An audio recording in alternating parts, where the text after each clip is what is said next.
It's Laura Eubanks of Design for Serenity with your succulent tip of the day. And once again, apologies. I will attach my brain to my head or shoulders to my neck, or I don't even know. I forgot my microphone again. I'm so sorry, guys. So I'll yell and we'll hope for the best. Remember, those of you that follow me on Instagram know that I said I was coming back to an installation that we did 1.5 years ago and that there were some issues here that I hadn't seen before. Now, I haven't seen this place in 1.5 years. Overall, it looks really, really good, but there's a few things that are going to require our attention. Mainly, a lot of these small aloes, look at that, are just burnt to, I mean, they're toast. This one, these over here, check out this brevifolia and this cameronii. Just how desiccated and horrible they look, right? Now, so here I am. I have to try to figure out, well, what happened? Because our Hercules and our blue elf, for example, were not affected by whatever went after these. So here's my theory. We had some unseasonable rain rather late in the season here in San Diego County. And I think that this issue is fungal. So if you'll look at the cameronii, the new growth that has probably come out over the last, month, 6 weeks, some of it looks a tad healthier. So that kind of helps me date the situation. It helps me, by looking at the new growth, I can kind of date when the problem may have started. Oh, and look at the aloe distans. The distance looks okay. I mean, there's a few spots on it, but it doesn't look nearly as bad as the cameronii.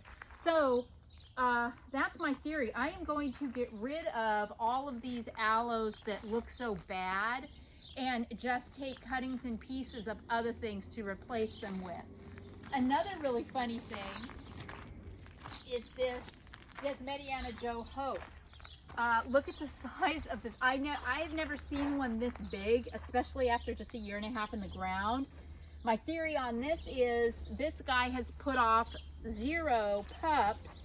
So I don't know if she threw all the energy to her own growth or what, but we are actually going to dig this plant out of the ground, limb up about 3 leaves, and reset it over here where it has more space.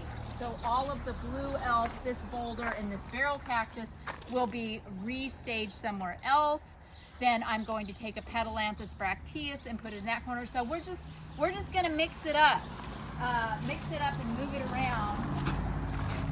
The tapestry over here, look, the tapestry over here looks pretty good.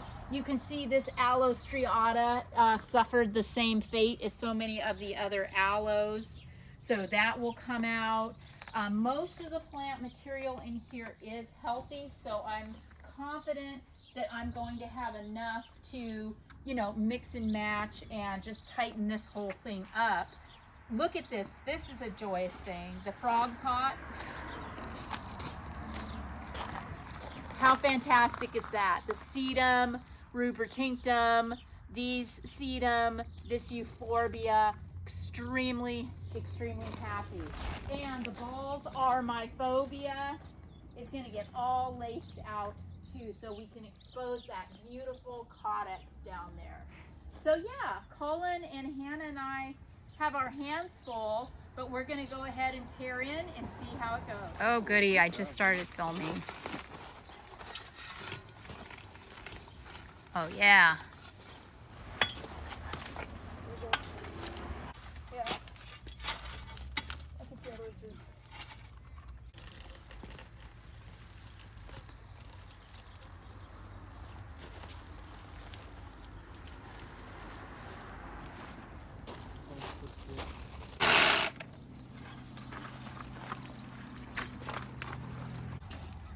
Okay, so these cameronii, strangest thing in the world. I'm always talking about what a tough plant this is, how it can be placed in the ground as a cutting, no problem. I've never seen it rot.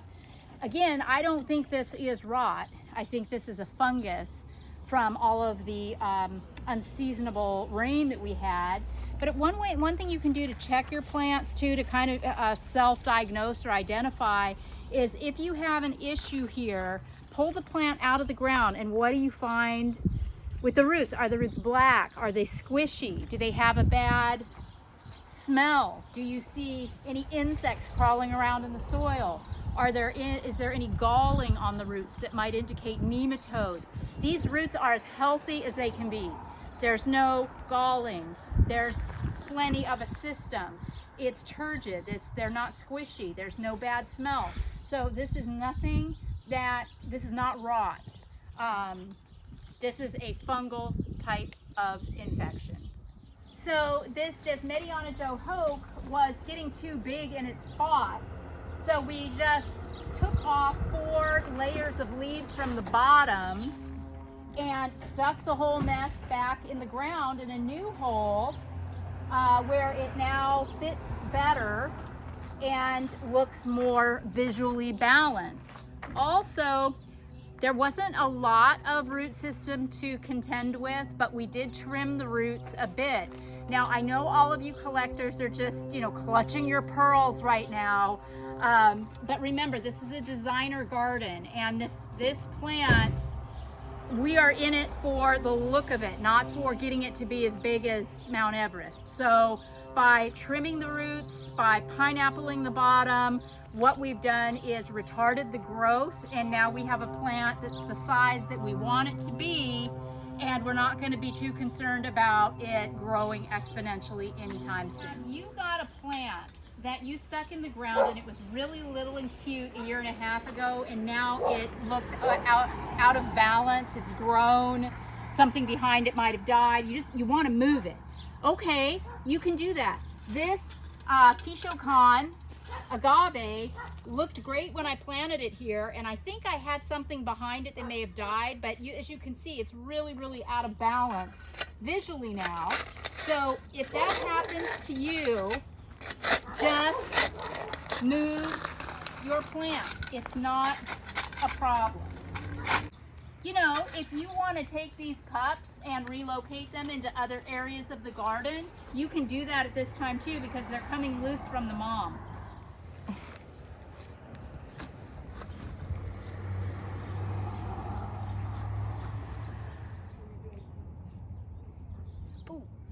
So here is the iconic barrel garden.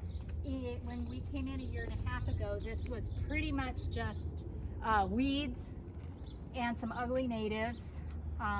They're pretty natives, but they weren't here. So I wanted to just kind of show you how beautifully this is done. This has required 0. No water, no maintenance, nothing, just 100. Okay. Let's see what we got. Now remember, it's been a year and a half, and ta-da! It took Colin and Hannah and I a few hours to knock this out. What we did was we pulled out all of those aloes that had suffered from the fungus, and we replaced them with other things in the garden, pieces of aloes that didn't suffer. I put some blue elf in this pot where something had passed away, and that looks really tight. The Euphorbia balsamifolia, you can now see its caudex. I laced this out gently. We moved a lot of the blue elf around because it was not impacted by whatever the other aloes were impacted by. We've got a little Cynthia Giddea here. We moved some of the Crassula ovata to different places. The Joe Hoke was probably the biggest thing that we did. We also, and we tightened up. This is where the Joe Hoke was. We moved this pot, re-elevated the cactus, which had sunk down about 50%, top dressed it with some DG, and Hannah did this really pretty little tapestry underneath to anchor it. There wasn't really a whole lot to do here with the tapestry. We moved one of the milii, or the crown of thorns, from over there. It was underneath the euphorbia. You couldn't really see it. And I pulled out some of the rosettes and I reset them. There wasn't really a whole lot to do after a year and a half. Probably next year we'll need to do a little more, but for the most part, this is a year and a half of growth. This garden is getting watered currently once a week on a drip system for about 15 minutes. I encourage them to turn that down to twice a month because we are coming into hotter weather and metabolically the plants are going to slow down. So yes, we are thrilled with the 3 hours, 3 people, so that's the equivalent of 9 hours of maintenance after a year and a half in the ground. This has been Laura Eubanks reporting with Cullen Mandrayer, Hannah Margaret in Lakeside with your succulent tip of the day. Woo!